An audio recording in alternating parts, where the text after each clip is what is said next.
teman-teman semua, selamat datang di Podcast segmen Cuap-Cuap COA episode 4 bersama aku Vina dan aku Malia.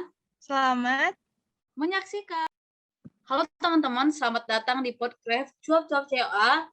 Kali ini balik lagi nih dengan tema yang lebih menarik. Sebelumnya aku mau tanya dulu nih, udah pada denger segmen Cuap-Cuap COA belum?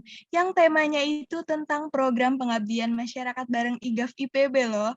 Kalau belum, yuk dengerin yang pastinya bakal seru banget. Nah, kali ini Cuap-Cuap COA bakal ngobrolin tentang tanaman obat keluarga. Di mana ini nggak kalah seru dari episode-episode sebelumnya. Wah, bener banget sih kata Lia. Penasaran nggak sih sama narasumber podcast kali ini? Penasaran banget dong, Kak. Siapa tuh, Kak? Jadi, narasumber kali ini yaitu Kak Ari dan Kak Naili dari Biokimia 53, yang pastinya mereka udah berpengalaman banget nih, dan bisa sharing banyak tentunya tentang tanaman obat keluarga.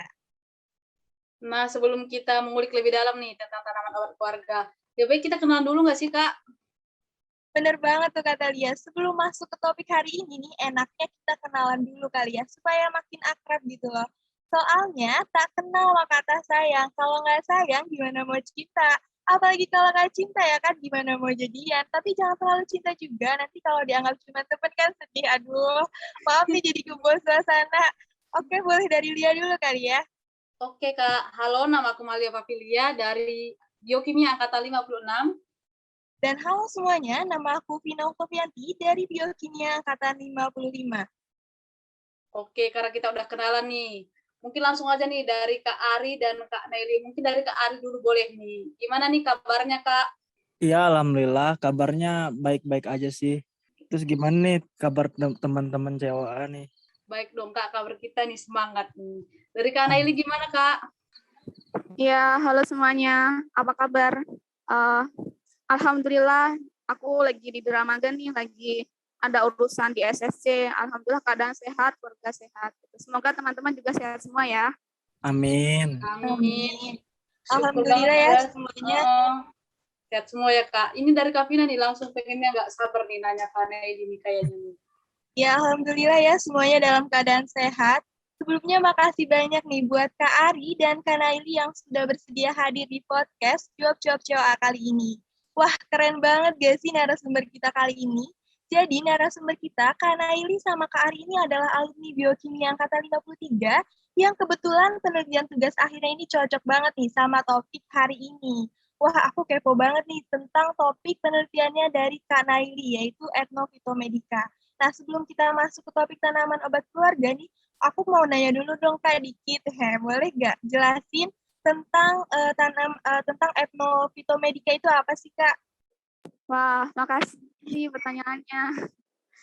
Ya, jadi etnofitomedika itu sebenarnya itu adalah ilmu pengetahuan di mana kita mempelajari tentang pemanfaatan potensi pembuahan obat untuk obat tradisional yang erat kaitannya dengan kebiasaan atau tradisi serta kebudayaan setempat. Nah, jadi dalam penelitian kakak ini tentang etnofitomedika, kakak itu melakukan observasi di suatu daerah yang masih mempertahankan tumbuhan obat, yaitu melakukan wawancara, melakukan inventarisasi tumbuhan obat, dan melakukan dokumentasi untuk dipublikasikan seperti itu. Wah, keren banget nih penelitian Kak Naili. Jadi etnofitomedika ini bisa diterapin untuk masyarakat luas ya, Kak? Iya, betul banget. Keren banget nih Kak Nelly, bisa menghubungkan tentang kebiasaan dan obat. Mungkin dari Kak Ari gimana nih Kak, kesibukannya setelah lulus dari biokimia? Setelah lulus dari biokimia, ya seperti biasa ya, menjalankan aktivitas seperti biasa. Kadang kerja, kadang libur gitu. Tapi kebanyakan kerjanya gitu, setiap hari kerjanya. Liburnya kadang sebulan dikumpulin gitu, kadang sebulan, kadang 2 bulan sekali gitu. Jadi kerjanya full sampai Senin sampai Minggu gitu. Ini lagi libur sih, makanya sedikit nyantai gitu. Lagi ngambil libur 6 hari lumayan lah untuk Berarti, nyantai. iya, berarti lagi nyantai ya Kak ya? Iya, sedikit nyantai sih. Oke. Kak Ari udah jelasin nih tentang gimana kesibukannya, Kak Nili juga ada tentang cerita tentang obat dan kebiasaan yang dia hubungkan dalam penelitiannya. Nih dari Kak Vina mungkin ada langsung pertanyaan nih tentang tema kita hari ini tentang toga. Jadi berhubung Kak Ari dan Kak Naili udah memperkenalkan diri nih, dan kita juga udah tahu topik yang akan kita bahas, jadi kayaknya kita masuk ke pertanyaan tentang tanaman obat keluarga kali ya, yang pastinya pendengar setia podcast udah pada kepo banget nih sama episode kali ini.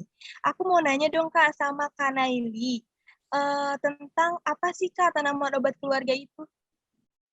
Iya, jadi tanaman obat keluarga itu adalah tumbuhan, ada segala jenis tumbuhan yang kita tanam di lingkungan keluarga yang kita ketahui mempunyai khasiat baik dalam membantu memelihara kesehatan atau pengobatan suatu penyakit tertentu. Biasanya kita menggunakan tumbuhan obat tuh kita tanam di lingkungan rumah untuk kebutuhan keluarga kita seperti itu. Wah, aku udah mulai paham nih tentang apa itu tanaman obat keluarga. Aku setuju banget sih. Jadi kalau kita nanam tanaman obat ini, masyarakat luas jadi lebih mudah gitu dapetin tanaman obat di kebun dan nggak harus ngeluarin biaya banyak. Nah, tadi kan udah dijelasin nih tentang apa itu tanaman obat. Kalau menurut Kak Ari nih, ada nggak sih kelebihan tanaman obat dibandingkan dengan obat-obatan produk industri? Untuk kelebihannya sih ada ya beberapa kelebihan, di mana untuk tanaman obat atau herbal ya, bisa disebut herbal itu lebih minim efek sampingnya gitu dibandingkan dengan apa obat farmasi atau obat sintetik gitu.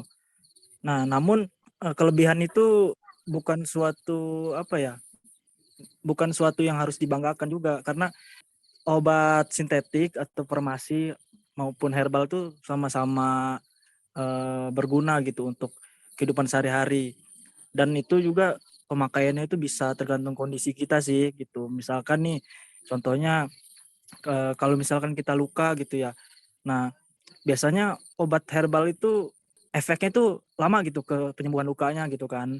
Nah kalau misalkan menggunakan obat farmasi, nah itu biasanya lebih cepat gitu proses penyembuhan lukanya gitu misalkan. Jadi itu bisa disesuaikan dengan kebutuhan kita sih, gimana sakitnya ataupun gimana kondisinya gitu. Kalau menurut aku sih gitu. Wah, bener banget sih kata Kak Ari. Jadi kayaknya kita harus tahu dulu nih ya, tanaman obat apa yang mau kita gunain gitu buat kehidupan sehari-hari. Nah, kayaknya dari Lia nih ada pertanyaan menarik nih terkait motivasi. Bener banget Kak Vina, nih aku udah tahu nih arti toga apa, mungkin dia kelebihannya apa dibandingkan dengan obat industri. Nah, aku penasaran banget nih, mungkin dari Kak Naili dulu nih, motivasi apa sih yang mendorong Kakak untuk terjun ke dunia tanaman obat ini? Mungkin setelah dengar motivasi Kakak, orang-orang yang akan mendengar cuap-cuap ini bakal tertarik juga nih Kak untuk terjun ke sana. Iya, jadi kalau dari pengalaman aku pribadi itu kenapa bisa tertarik sama tumbuhan obat itu awal mulanya itu karena sesuatu yang tidak sengaja gitu. Jadi karena ada kegiatan di desa, di mana itu kegiatannya di desa yang dekat dengan hutan, kakak bertemu dengan seorang paraji atau dukun desa yang ahli tumbuhan obat. Di sana kakak mendapatkan banyak cerita kalau beliau sejak masih kecil sampai beliau sekarang usia 70 tahunan tuh sangat-sangat mempertahankan penggunaan tumbuhan obat dan juga mengamalkan ilmunya itu di keluarga sekitar juga. Dan alhamdulillah sampai usia sekarang tuh kondisi tubuhnya tuh masih sangat kuat dan tidak pernah mengalami penyakit kronis seperti itu. Jadi kayak wow, kayak saya sendiri tuh jadi sangat tertarik gitu. Andai kan kakak udah tahu dari lama itu, kakak pasti akan menjaga kesehatan tubuh seperti itu menggunakan tumbuhan obat, dan jadi termotivasi nih ingin masyarakat luas juga ikut serta itu tuh memanfaatkan tumbuhan obat dan mengurangi penyakit kronis seperti itu. Berarti semuanya berawal dari ketidaksengajaan kalau Kak Naili.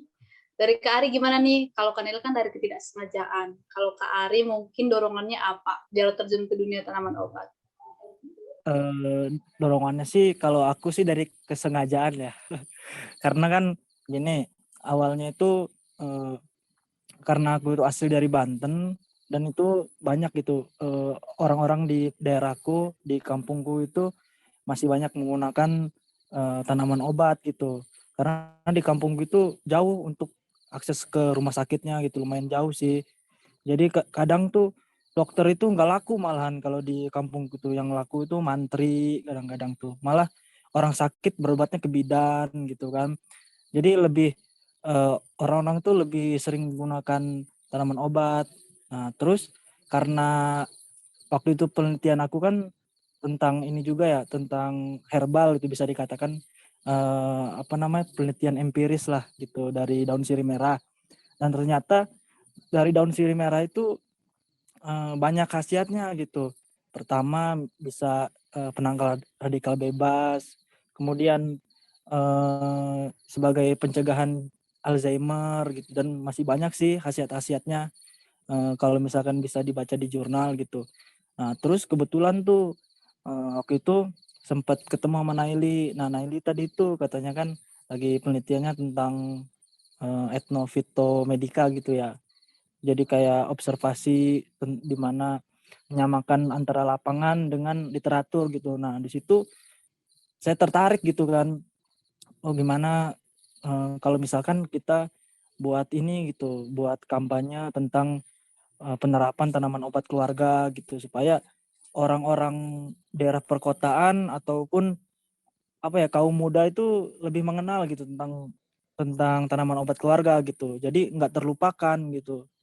Seperti itu sih kalau dari saya. Oke, berarti aku udah dapat menyimpulkan nih, kalau Kak Nelly itu berawal dari ketidaksengajaan dan Kak Ari itu dari kesengajaan. Nah, mungkin dari Kak Vina nih langsung ada pertanyaan mengenai rekomendasi nih. Bener banget tuh. Jadi aku masih bingung nih Kak sama pemilihan tanaman obatnya. Kalau menurut Kak Ari ada nggak sih rekomendasi tanaman obat untuk ditanam bagi yang baru mulai kayak aku nih Kak? Untuk yang baru mulai ya, sama sih, kita juga baru mulai ya. Jadi kita disclaimer dulu ya, aku bukan yang pakar gitu tentang tanaman obat, tapi kita sama-sama belajar gitu kan untuk mengingatkan kalau penting sih itu tanaman obat itu gitu kan. Jadi kalau untuk pemula sih kita apa namanya ya, eh, apa namanya, melihat dulu nih kondisi kita, seperti penyakit-penyakit yang umum aja gitu, seperti demam, kemudian untuk luka, untuk sakit gigi yang umum gitu kan, kemudian untuk detoksifikasi gitu. Nah, contohnya itu seperti jahe, kemudian yang mudah ditanam tuh daun mint gitu, atau jenis-jenis umbi-umbian sih yang gampang ditanam gitu di tanah dan tidak memerlukan apa ya, tempat yang luas gitu kan. Jadi hanya perlu karangan rumah atau bisa di belakang rumah gitu untuk nanam tanaman obat keluarga tersebut, seperti itu. Jadi intinya itu kita harus punya tujuan dulu nih ya, mau nanam tanaman apa dan manfaat yang ingin didapat dari tanaman itu tuh apa. Nah, kalau menurut Kak Naili, cara proses perawatan tanaman obat, apakah ada perlakuan khusus nih Kak, kalau khusus tanaman obat ini? Ya, jadi kalau menurut Kakak, untuk perawatan tumbuhan obat itu sebenarnya sama aja. Karena sejatinya tuh tumbuhan obat itu juga tumbuhan yang ada di sekitar kita juga. Misalkan tumbuhan obat tuh salah satu contohnya tuh pohon alpukat gitu. Nah kan kita perlakunya sama aja gitu. Nah, mungkin ada beberapa tumbuhan obat yang sulit didapatkan hanya tumbuh di daerah tertentu gitu. Kita harus menyesuaikan sesuai habitatnya. Kayak gitu. Kalau menurut Kakak. Oh, berarti nggak jauh beda ya, Kak, cara perawatannya sama tanaman yang lain. Nah, ada nih pertanyaan menarik tentang media tanam dari Lia. Bener banget Kak Vina, aku udah termotivasi, udah direkomendasiin mau nanam tanaman apa. Tapi aku bingungnya kayak gini nih, aku kan tinggal di daerah kota nih, tinggal di Bogor juga, tapi nggak punya halaman, nggak punya halaman belakang yang luas gitu. Jadi apakah boleh tanaman obat ini dikembangkan nih dengan teknik-teknik modern kayak aquaponik, hidroponik? Mungkin dari Kak Ari dulu nih, boleh atau enggak Kak? Dan kekurangannya mungkin dibandingkan dengan lahan langsung. Boleh aja sih sebenarnya menggunakan media tanah maupun media bukan tanah gitu ya. Karena pada dasarnya kan ketika kita menumbuhkan suatu tanaman itu diperlukan suatu nutrisi gitu kan. Jadi kita bisa sesuaikan aja itu nutrisi dalam tanah dengan nutrisi yang media hidroponik gitu sih. Jadi pada dasarnya nutrisi sih gitu. Keseimbangan nutrisi untuk si tanaman obat itu tumbuh gitu. Nah, kalau misalkan untuk di hidroponik itu kan kadang kita bingung nih nutrisinya udah pas apa belum gitu kan. Nah, itu bisa kita lihat dari besar kecilnya daun yang tumbuh gitu. Apakah daun itu cepat layu atau enggak, apakah tumbuhnya itu bontot-bontot, bantet gitu kan, kecil-kecil. Nah, itu bisa jadi kekurangan nutrisi apa gitu. Itu bisa ditambahin gitu dengan pupuk organik gitu, pupuk organik cair ya. Kalau misalkan hidroponik ya, gitu sih. Oke, berarti Kak Ari ini lebih menekankan kepada menyesuaikan nutrisi. Dari Kak Naili mungkin pandangannya Kak, kekurangannya gitu. Kalau saya misalnya nanam tanaman obat ini secara hidroponik atau aquaponik. Iya, aku setuju juga sama Ari gitu. Aku mau nambahin aja. Jadi kan tumbuhan obat tuh ada yang habitusnya pohon, ada yang semak, ada yang liana, ada yang herba. Nah, kalau teknik hidroponik atau yang aquaponik dan sebagainya itu mungkin bisa untuk tanaman yang herba yang kecil-kecil seperti itu. Nah, misalkan kalau kita yang habitusnya pohon, kita bisa menggunakan teknik tabulam pot. Jadi sebenarnya walaupun lahan terbatas pun kita juga bisa, dan kata Ari yang tadi itu dengan menyesuaikan nutrisinya seperti biasa kayak gitu. Iya benar ya kata Kak Ari sama Kak Nelly. Kak Ari itu lebih menekankan tadi yang mau saya tanamkan di pikiran saya harus menyesuaikan nutrisinya. Dan untuk Kak Nelly sendiri tadi dia bilangnya tentang gimana saya harus memilih tanamannya nih, mau ditanam di mana aja. Dari Kak Vina ada nih, mau nanya-nanya mengenai kendala nih kayaknya. Bener banget nih kata Lia. Tadi banyak dari kita nih yang punya kendala lahan sempit untuk menanam tanaman, khususnya tanaman obat keluarga nih. Oh iya Kak, kira-kira selain kendala dari media tanam, apalagi kendala yang biasanya terjadi dalam proses penanaman toga? Boleh dari Kak Naili dulu nih. Iya, jadi kalau kendala menanam tumbuhan obat tuh sebenarnya sama saja sih dengan tanaman lainnya gitu. Cuma kalau tumbuhan obat tuh ada beberapa yang tidak bisa mudah hidup gitu. Misalkan kayak harus dicari di hutan. Nah, ini tuh PR nih, kita gimana cara buat habitatnya tuh seperti habitat aslinya biar dia bisa tumbuh sempurna dan tidak mengurangi kandungan-kandungan di dalamnya. Kalau dari kakak itu sih. Kalau Ari gimana? Ya kalau dari aku sih iya sama aja dengan merawat tanaman-tanaman yang lain. Cuman untuk tanaman toga ini kan kita buatnya skala kecil ya, karena hanya untuk kebutuhan kebutuhan keluarga kita lah gitu. Dimana tujuannya supaya keluarga kita ini mandiri dalam kesehatan gitu kan. Nah, kita harus tahu dulu nih bagaimana cara merawatnya gitu kan. Kayak misalkan misalkan kita menanam seledri gitu kan. Nah, seledri itu dia ini perawatannya beda loh dengan tanaman yang lain, misalkan dengan jahe gitu. Kalau jahe kan kita nebar aja gitu, nebar benihnya, kemudian yang penting rumput-rumput itu dibersihkan sehingga hama dari tanah itu tidak masuk atau tidak merusak tanaman jahe gitu kan. Nah, kalau di seledri ini harus rajin gitu kan, kadang harus disiram. Nah, disiramnya ini berapa hari sekali atau berapa minggu sekali gitu supaya si tanaman tersebut tidak busuk gitu kan. Kadang kan kalau misalkan kebanyakan siram jadi hasilnya kurang bagus juga gitu. Jadi kita harus tahu dulu sih bagaimana proses merawatnya gitu dari tanaman yang mau kita tanam gitu. Jadi intinya kita harus tahu dulu gitu ya Kak, tentang proses penanamannya kayak gimana. Nah, ternyata makin menarik banget gak sih obrolan kita? Mungkin dari Lia ada nih pertanyaan menarik lainnya tentang bagian toga.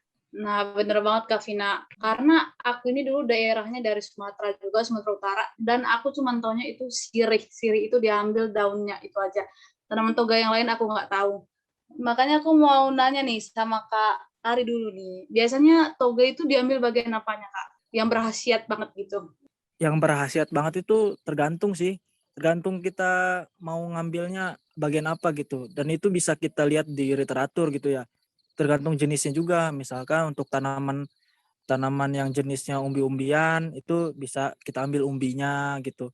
Tanaman yang jenis daun-daunan, nah otomatis lebih banyak kandungan kimia atau senyawa obatnya itu ada di daun-daunan gitu.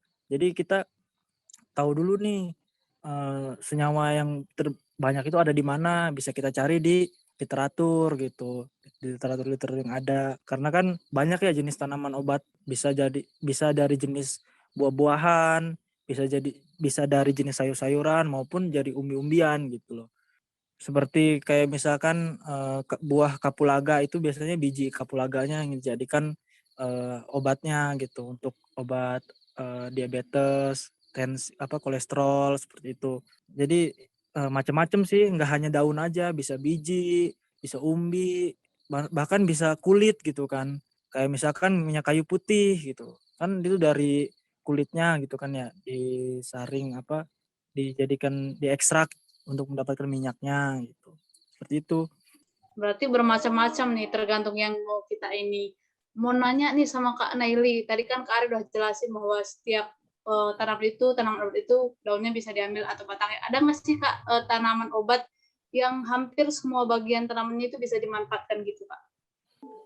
Iya, kalau menurut kakak yang kakak tahu tuh ada satu tumbuhan yang kita gunakan seluruh bagiannya, yaitu ceplukan atau cecemet. Nah, itu kalau yang kakak tahu informasinya itu dari akar, batang, daun, sama buahnya itu semuanya dikeringin dan kita rebus untuk obat kuat kalau menurut masyarakat desa gitu. Dan ada tanaman lainnya juga, misalkan daun bulu atau yang bisa kita manfaatkan daun, buah, itu sama ada tanaman lainnya juga. Seperti itu. Oke, berarti dari Kak Ari tadi aku udah dapet nih dari inti yang dibicarakan Kak Ari tadi, tentang bahwa kita harus itu sering baca referensi, nanti kita ketemu bahwa tanaman obat ini yang dimanfaatkan ininya. Dan dari Kak Nelly juga dan Ramin tadi bahwa ada nih yang berhasil makan cepukan nih. Baru dengar saya sebenarnya. Mungkin nanti bisa belajar lagi saya karena baru dengar pertama kalinya. Mungkin dari Kak Vina ini ada pertanyaan nih yang menarik banget pastinya tentang detox nih. Nah, iya Kak. Jadi aku pernah baca gitu di artikel ini banyak banget yang nyebutin bahwa ramuan herbal ini sering banget gitu dikaitin sama detox. Nah, ada nggak sih Kak tanaman obat keluarga yang dimanfaatkan sebagai minuman detox itu apa aja? Dari Kanaili mungkin ya? Iya, jadi kalau kita lihat dari dari jurnal-jurnal gitu, itu yang biasa kita gunakan untuk detox tuh kayak daun mint, kemangi, dan daun ketumbar seperti itu ya. Nah, tapi ada nih kakak dapat info dari masyarakat itu namanya daun ketomas. Ketomas itu tanaman herbal yang tumbuh liar. Nah, menurut masyarakat itu bisa digunakan untuk mendetoks pencernaan dan membersihkan darah. Menarik sekali nih, mungkin belum ada penelitian yang meneliti tersebut dan suatu saat bisa dimanfaatkan untuk masyarakat luas seperti itu. Wah, banyak banget ya ternyata manfaatnya. Boleh nih kalau menurut Kak Ari, selain tanaman yang udah disebutin sama Kak Naili, ada nggak Kak? Banyak sih, salah satunya itu kunyit mungkin ya, kemudian serai dan juga yang umum jeruk nipis ya. Itu ketiga bahan tersebut gampang kan didapatkan, kemudian bisa dikombinasikan dari tiga bahan tersebut gitu untuk dijadikan satu minuman detoksifikasi gitu dari tiga bahan tersebut, kunyit, serai, dan jeruk nipis. Kemudian mungkin bisa ditambahkan dengan rosella gitu ya untuk variasinya. Wah, bener banget sih. Apalagi kayak jahe gitu ya, Kak. Kalau katanya tuh minuman yang kita konsumsi yang ada jahenya tuh kayaknya bisa ngituin awet muda gitu. Buat cewek-cewek nih yang mau awet muda boleh banget konsumsi jahe dan minuman herbal gitu ya, Kak. Iya sih, tapi gue awet tua tau minum jahe terus. Oke, ada berita menarik nih dari Lia mengenai pandangan masyarakat terkait tanaman obat keluarga. Bener banget Kak Vina. Ini yang sering aku dengar nih dari orang-orang yang suka ngomong tentang tanaman obat keluarga itu, Mereka bilang itu tanaman obat keluarga itu tentang masyarakat lokal, di mana yang make itu yang biasanya tinggalnya di pinggiran ya, yang jauh dari kota, masyarakat pedesaan kayak gitu. Itu benar nggak sih kalau menurut dari Kak Ari sendiri, dari pandangan Kak Ari? Sebenarnya enggak sih, karena kan tanaman obat ini mungkin udah ada sejak zaman dulu ya, sejak zaman nenek moyang kita udah ada. Jadi seharusnya untuk masyarakat kota pun tanaman obat ini menjadi jati diri mereka gitu kan, bisa jadi sebagai alternatif atau pedoman pedoman hidup sehat lah, bisa dikatakan seperti itu sih. Jadi nggak hanya untuk masyarakat pedesaan aja gitu. Nah maka dari itu perlu nih untuk bantuan teman-teman COA nih untuk mengingatkan atau mengkampanyekan tentang tanaman obat keluarga gitu kepada masyarakat perkotaan gitu kan.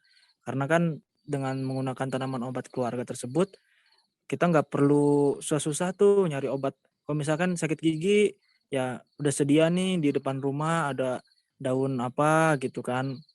Kalau misalkan luka ya nggak perlu jauh-jauh ke apotek gitu, udah ada di depan rumah untuk sebagai antiseptiknya gitu. Seperti itu sih kalau menurut gua. Oke, jadi menurut Kak Ari ini itu salah, pada yang salah karena tanaman obat ini udah dipakai dari dulu. Mm-mm. Dan bantuan semoga dengan adanya podcast ini orang-orang makin sadar nih. Dan aku punya pertanyaan nih buat Kak Naili.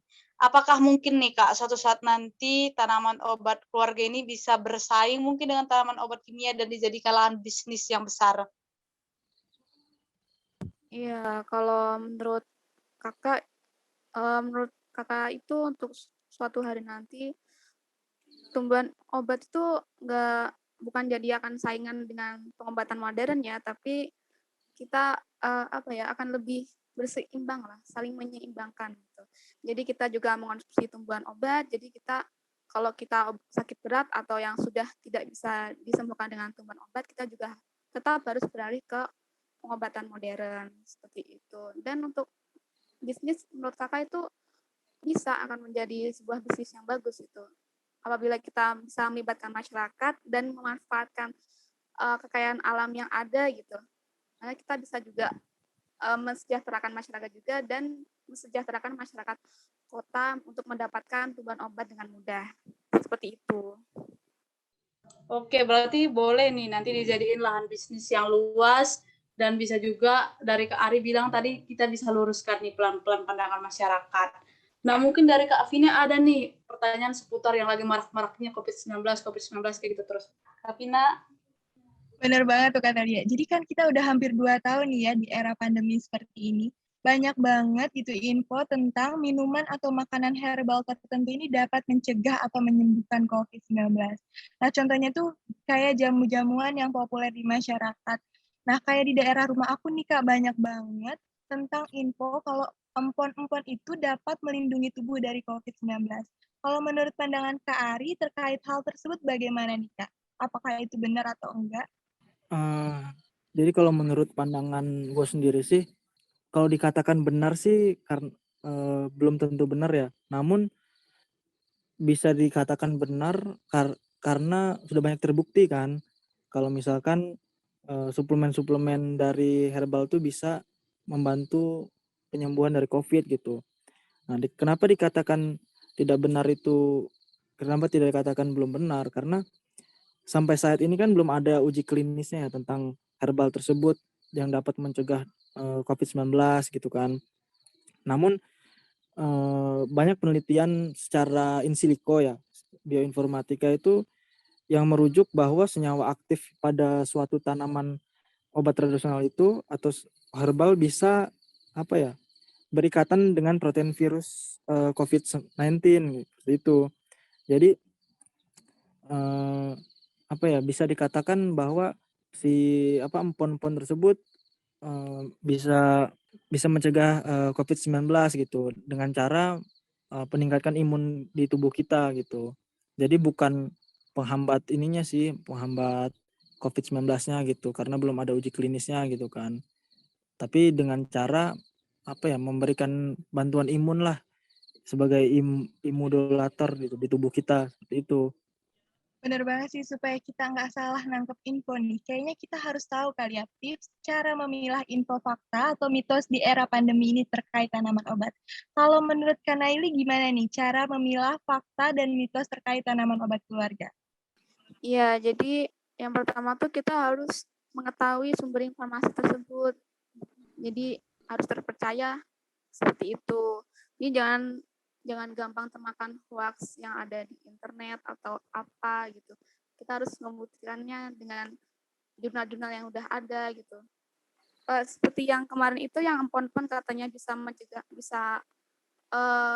melawan virus corona, ya sebenarnya itu tidak spesifik ke corona seperti yang kata Ari tersebut, tapi lebih ke manfaat empon-emponnya itu untuk menaikkan imun, mencegah infeksi bakteri, mencegah peradangan, dan melindungi tubuh dari radikal bebas. Sehingga ketika kita terkena virus corona, jadi kita hanya mengalami gejala ringan dan lebih cepat sembuh. Seperti itu. Wah, bener banget sih. Jadi kayaknya kita harus banyak baca banget nih ya terkait tanaman obat supaya nggak salah ngebedain fakta sama mitos. Nah, dari Lia ada nih pertanyaan paling menarik banget nih tentang POC. Bener banget Kak Vina. Sekarang ini aku lagi praktikum tentang pembuatan POC, pupuk organik cair. Nah, aku mau nanya nih sama Kak Ari dulu nih.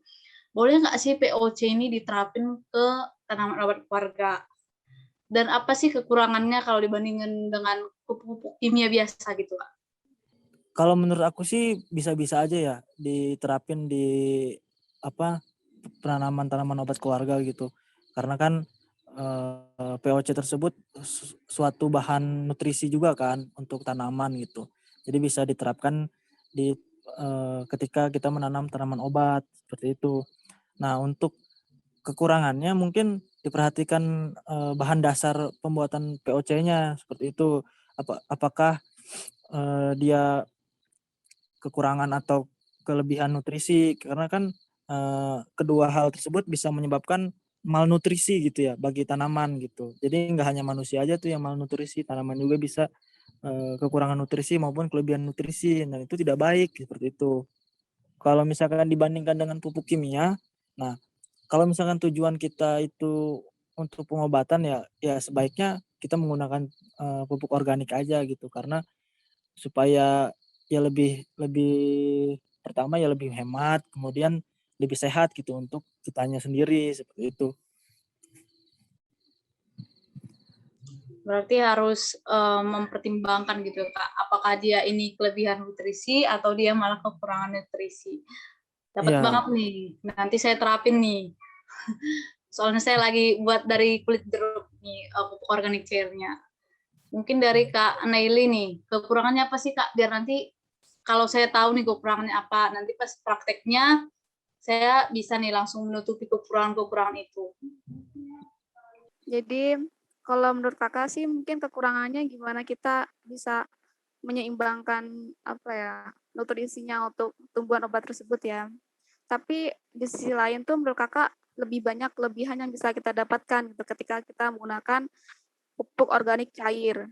Karena seperti yang dikata Ari tadi, kalau kita menggunakan pupuk organik cair itu lebih aman dan lebih menyehatkan karena organik kan, jadi tidak meninggalkan residu yang berbahaya untuk tubuh kita. Apalagi kan tumbuhan obat tuh kita konsumsi. Misalkan kalau empon-empon kan kita mengkonsumsi rimpangnya gitu. Kalau kita menggunakan pupuk kimia, ternyata rimpangnya itu terkena ada residu pupuk kimianya kan, kalau kita nggak pandai membersihkan gitu, kan kita bisa bisa tercemar residu kimia juga dan menimbulkan penyakit yang lain seperti itu. Nah, kalau POC ini bisa dikembangkan dengan baik dan bersaing dengan pupuk kimia, bisa nih nanti bagus untuk tumbuhan obat dan lingkungan juga seperti itu. benar-benar. Bener ya, berarti dari Kak Ari dan dari Kak Nelly. Semoga setelah ini kan saya lagi bukan mengembangkan praktek POC, semoga nanti setelah pupuknya jadi saya bisa cari di tanaman obat dimulai dari jahe atau kunyit atau segala macamnya sederhana dulu. Jadi kayaknya Kak Vina nih. Atau Kak Ari mau nyampaikan sesuatu Kak tadi?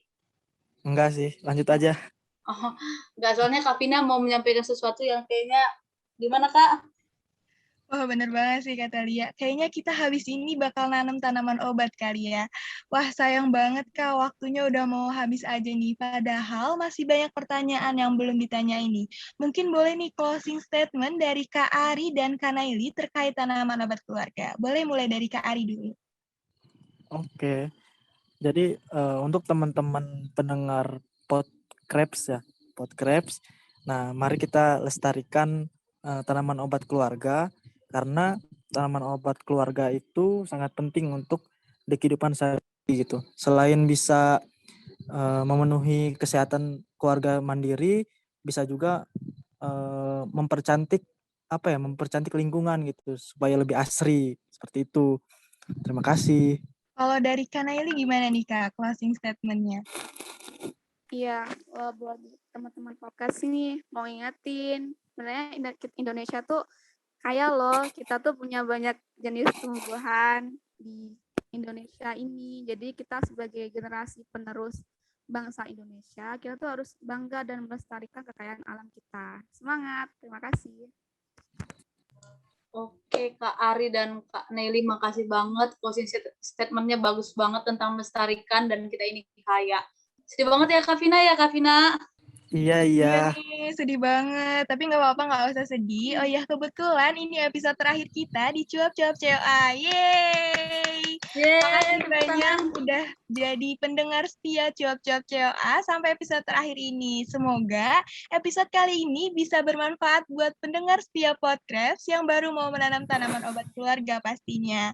Sampai Amin. jumpa. Dadah. Dadah. Dadah.